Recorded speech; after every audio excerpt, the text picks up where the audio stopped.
Chapter 5. But I'm only 96. While a trip to the market should be an ordinary, everyday occurrence, Citra found that food shopping with a Scythe carried its own basket of crazy.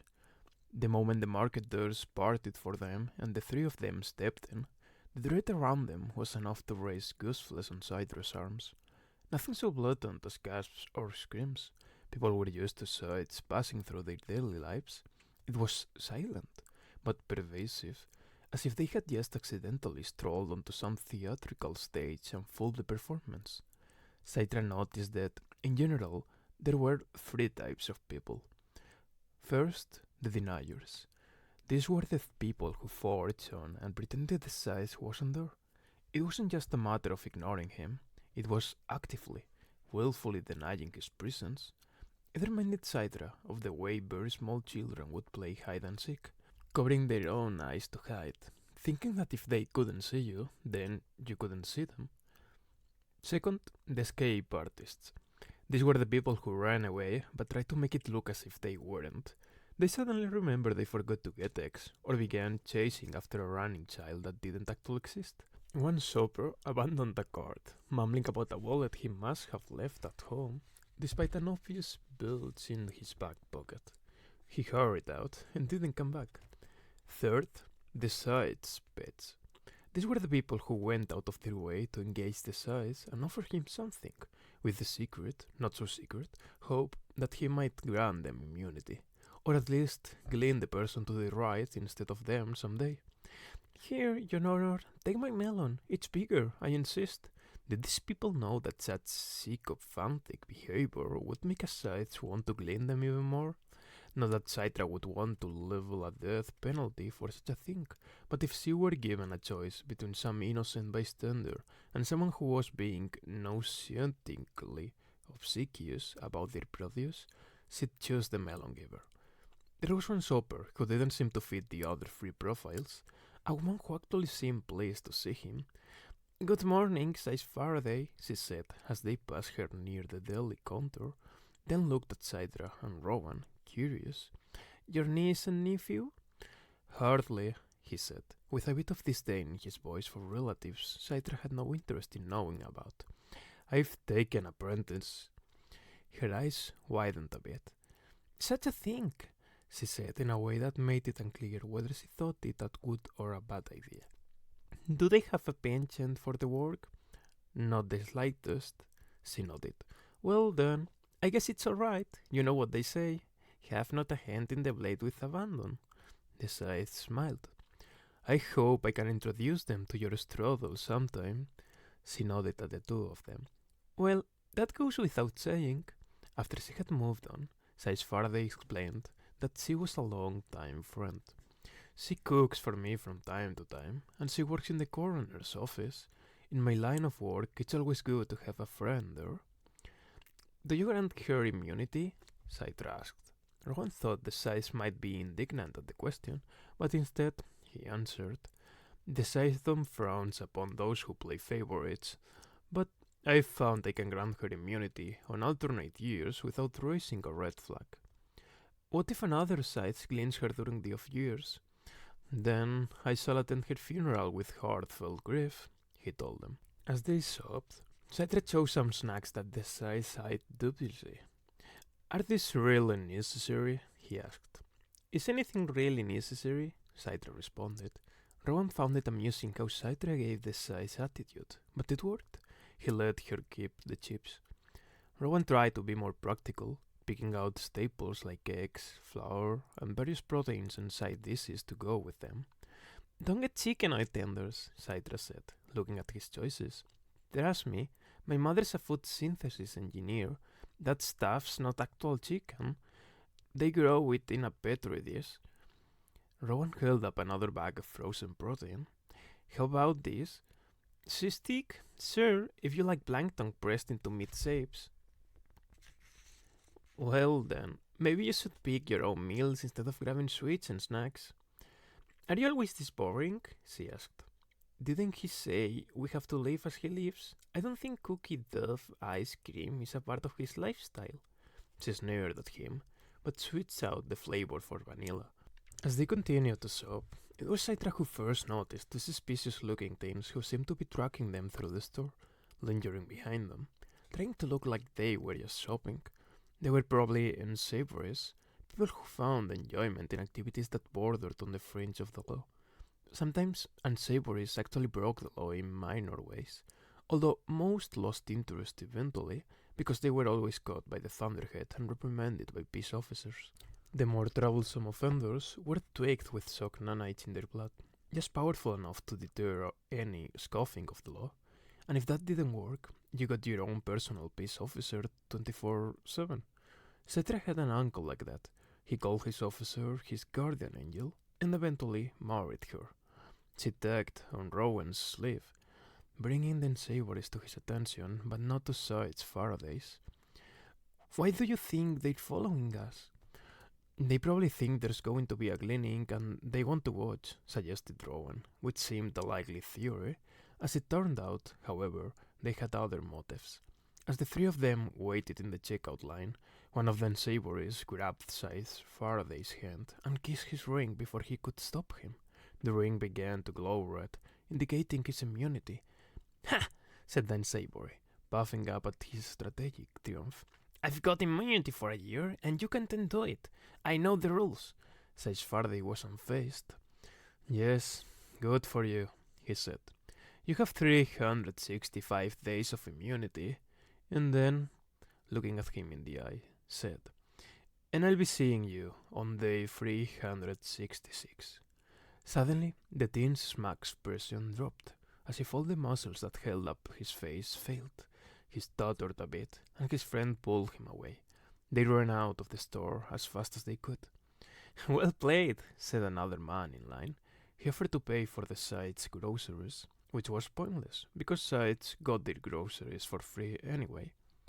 "Will you really track him down a year from now?" Rowan asked.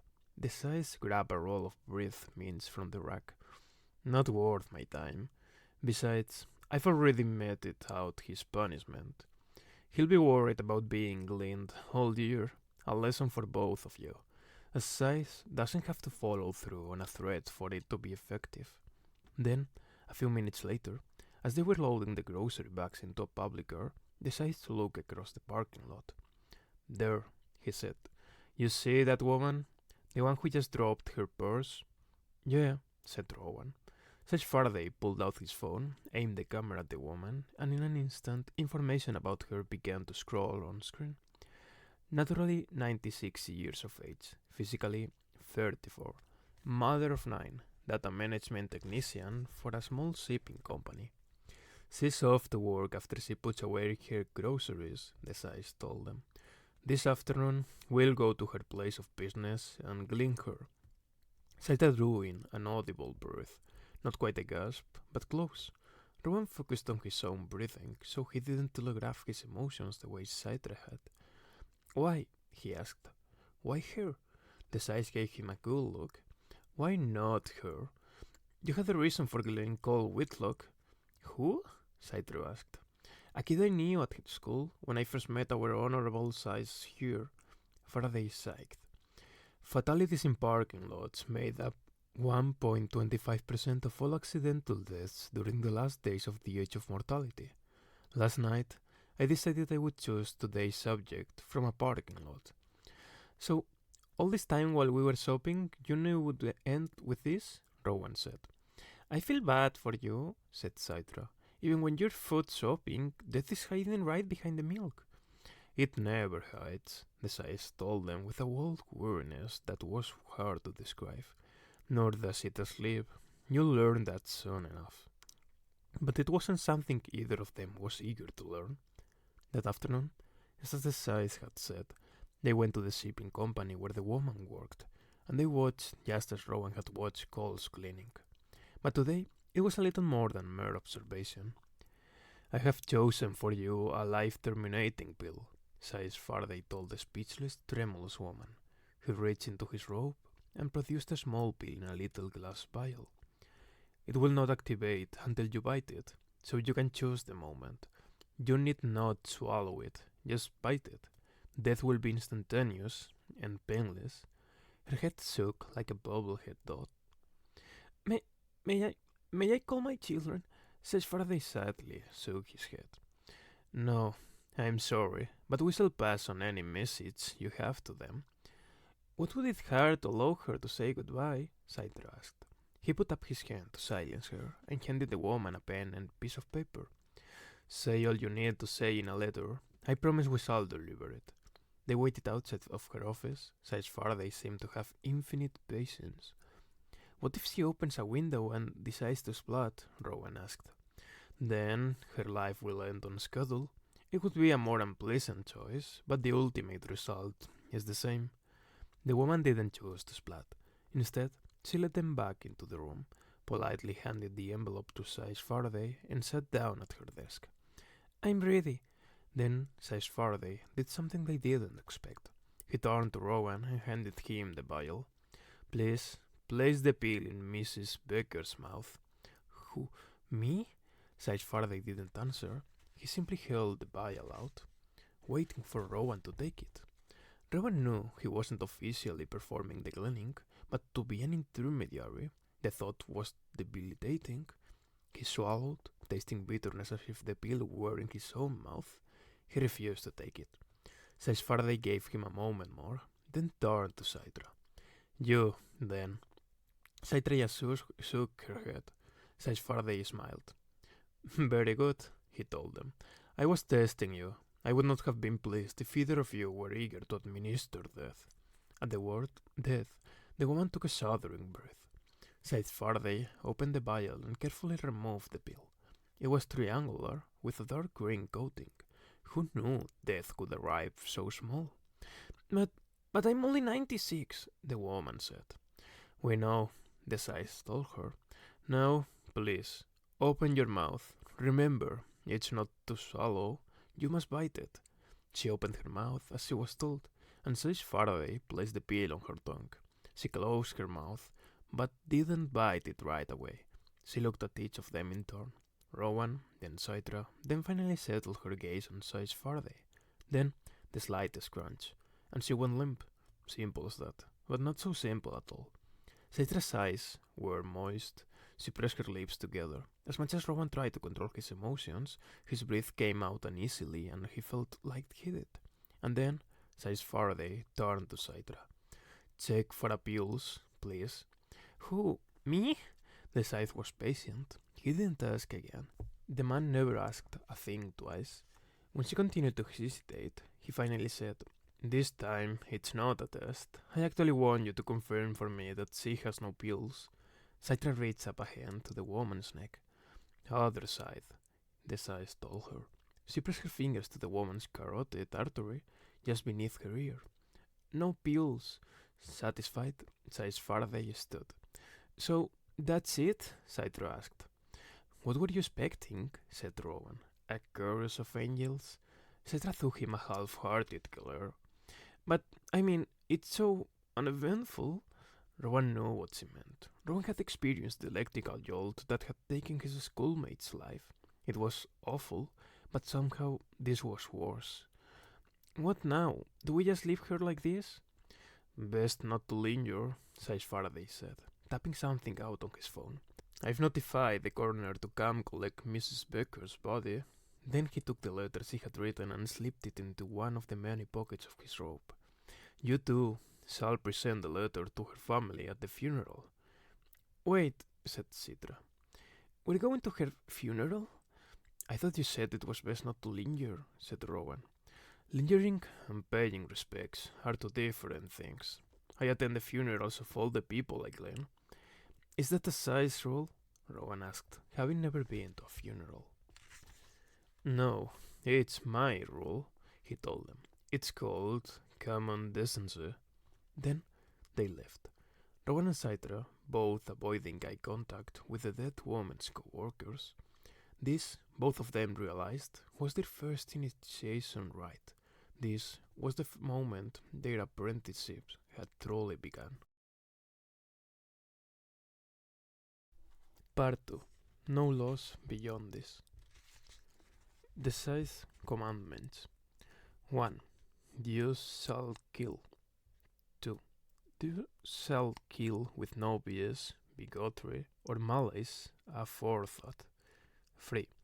You shalt grant a nonum of immunity to the beloved of those who accept your coming, and to anyone else you deem worthy. 4. You shalt kill the beloved of those who resist.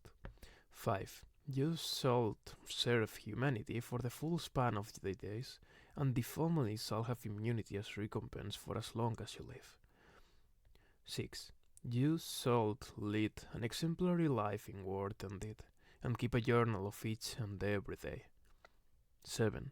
You shalt kill no Scythes beyond yourself. 8. You shalt claim no earthly possessions, save the robes, ring, and journal. 9. You shalt have neither spouse nor spawn. 10.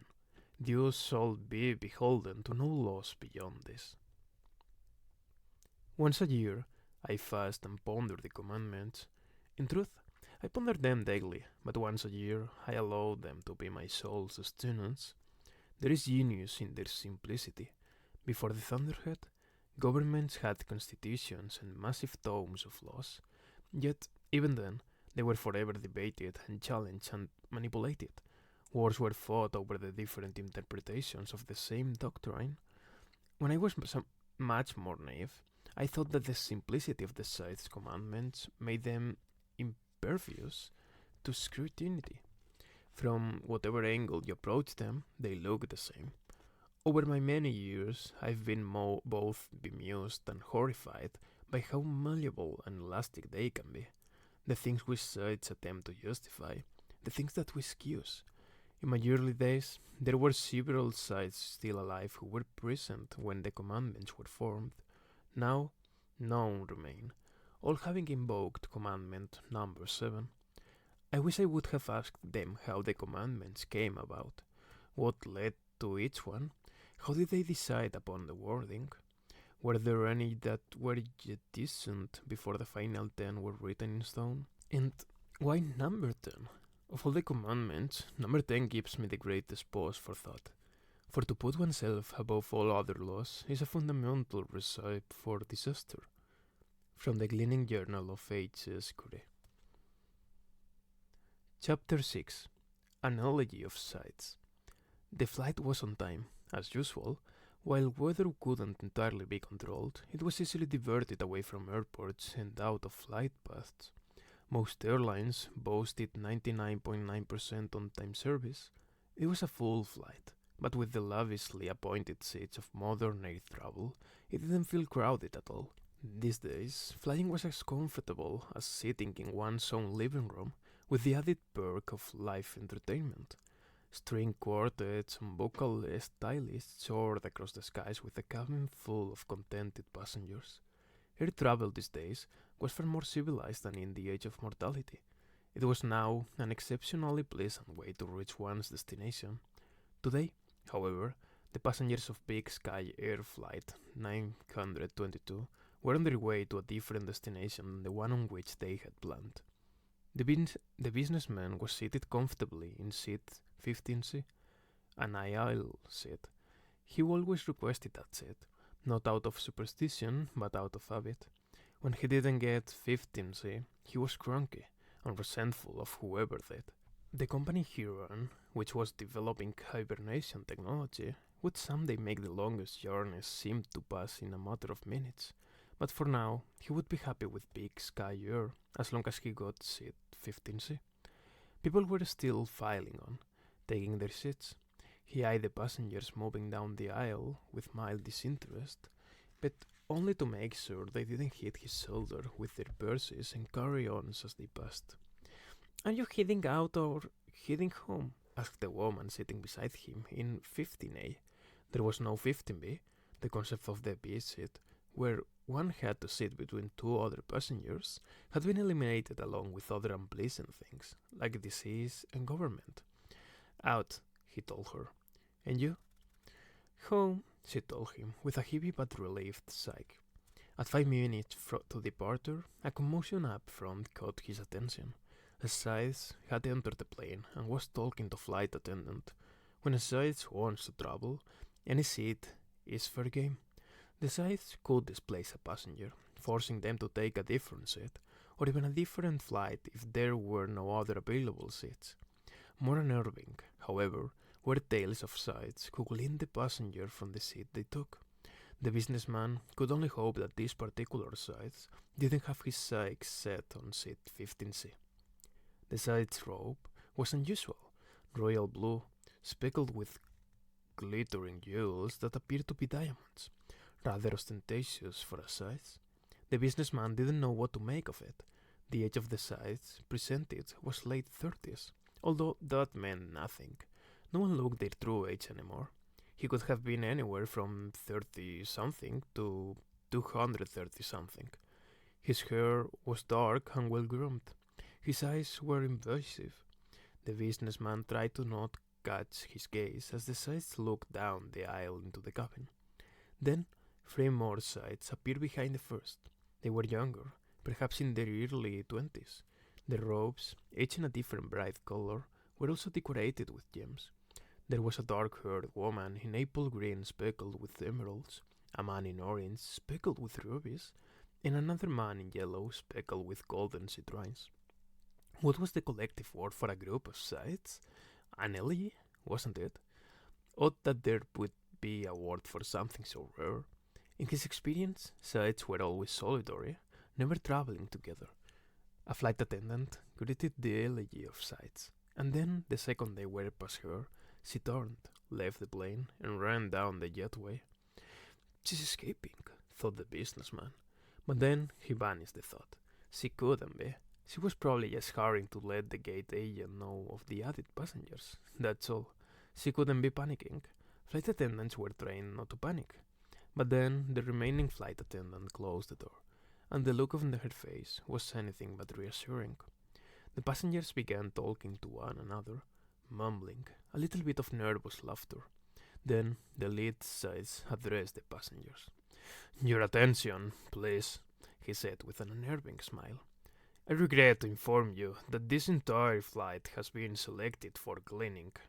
The businessman heard it, but his brain told him that he could not have possibly heard correctly. Or maybe this was Scythe's humor, if such a thing even existed. This entire flight has been selected for cleaning. That couldn't be possible. It couldn't be allowed, could it? In a few moments, passengers began to wrap their minds around what the Scythe had said. Then came the gasps, the wails, the whimpers, and finally uncontrolled sobs. The misery could not have been worse had they lost an engine in flight, as planes did back in the mortal days, when technology occasionally failed. The businessman was a quick study, and excelled at split-second decisions in crisis. He knew what he had to do. Perhaps others were thinking the same thing, but he was the one who took action first. He left his seat and hurled himself down the aisle toward the back of the plane. Others followed him, but he was first to the back door. He quickly scanned its operation, then pulled the red lever and swung the door open into a bright sunny morning. A jump from this height to the tarmac might have broken a bone or twisted an ankle, but the healing nanites in his blood would quickly release opiates and deaden the pain. He'd be able to escape in spite of any injury. But before he could leap, he heard the lead Scythe say, "I suggest you all return to your seats if you value the lives of your loved ones." It was a standard procedure for Scythes to glean the families of those who resist or run from being gleaned. Familial gleaning was a remarkable deterrent, but this was a full plane. If he jumped and ran, how would they know who he was? As if reading his mind, the lead Scythe said, "We have the manifest from this plane. We know the names of everyone on board, including the name of the flight attendant who displayed cowardice and becoming to her position and left. Her entire family will pay the price, along with her." The businessman slid down to his knees and put his head in his hands. A man behind him pushed past and jumped anyway. He hit the ground and ran, more worried by what was happening in the moment than what might happen tomorrow. Perhaps he had no family he cared about, or perhaps he'd rather they journey with him into oblivion. But as for the businessman, he could not bear the thought of his wife and children gleaned because of him. Gleaning is necessary, he told himself. Everyone knows. Everyone has agreed this is a crucial necessity. who was he to go against it? It only seemed terrible now that he was the one lined up in the cold crosshairs of death. Then the lead Scythe raised an arm and pointed at him. His fingernails seemed just the slightest bit too long. "You," he said, "the bald one, come here." Others in the aisle stepped aside, and the businessman found himself moving forward. He couldn't even feel his legs doing it. It was as if the Scythes were pulling him with an invisible string. His presence was that commanding. "We should clean him first," said the blonde, broad sides in a bright orange robe, wielding what appeared to be a flamethrower. "Clean him first to set an example," but the lead Scythe shook his head. "First of all, put that thing away. We will not play with fire on a plane. Secondly, setting an example presupposes that someone will be left to learn from it. It's pointless when there's no one to set an example for." He lowered his weapon and looked down, chastised. The other two Scythes remained silent. "You were too quick to leave your seat," the lead Scythe said to the businessman. "Clearly you're the alpha of this plane, and as alpha I will allow you to choose the order in which these good folks shall be cleaned. You can be the last if you choose, but first you must select the order of the others. I... Come now, knowing decisiveness. You were decisive enough when you ran to the back of the plane. Bring that formidable will to bear on this moment." Clearly the Scythe was enjoying this. He shouldn't enjoy it. That's one of the basic precepts of Scythedom. A random part of his mind thought, "I should lodge a complaint," which he realized would be very difficult to do if he was dead. He looked to the terrified people around him.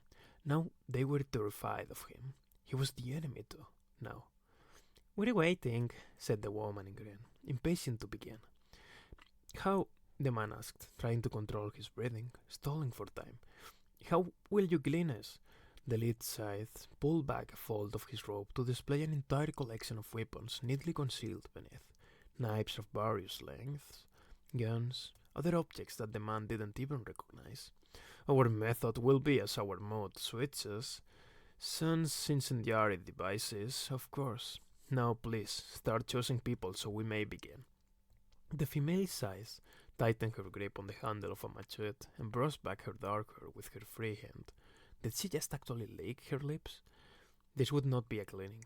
It would be a bloodbath, and the businessman realized he wanted no part of it. Yes, his fate was sealed. Nothing could change that, which meant he didn't have to play the Scythe's twisted game. Suddenly, he found himself sublimating his fear, rising to a place where he could look the Scythes in his dark eyes, the same deep shade of blue at his robe.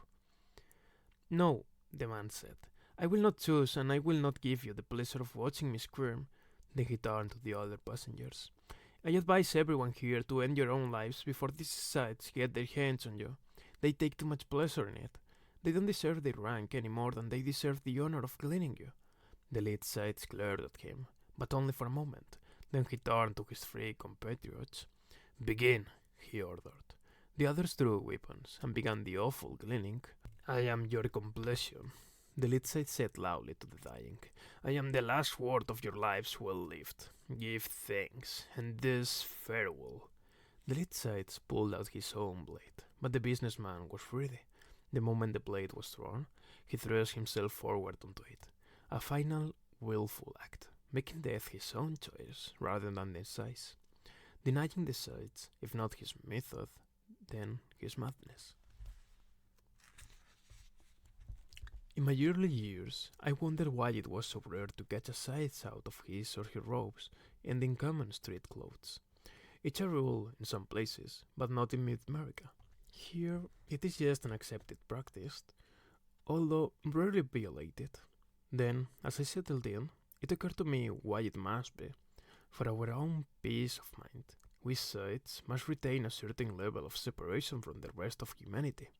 Even in the privacy of my own home, I find myself wearing only the simple lavender frock that I wear beneath my robes. Some would call this behavior aloof. I suppose on some level it is, but for me it's more the need to remind myself that I am other. Certainly, most uniform positions allow the wearers to have a separate life. Peace officers and firefighters, for instance, are only partially defined by their job. In the off hours, they wear jeans and t-shirts. They have barbecues for neighbors and coach their children in sports. But to be a Scythe means you are a Scythe every hour of every day. It defines you to the core of your being, and only in dreams is one free of the yoke. Yet, even in dreams, I often find myself cleaning. From the cleaning journal of H.S. Curie.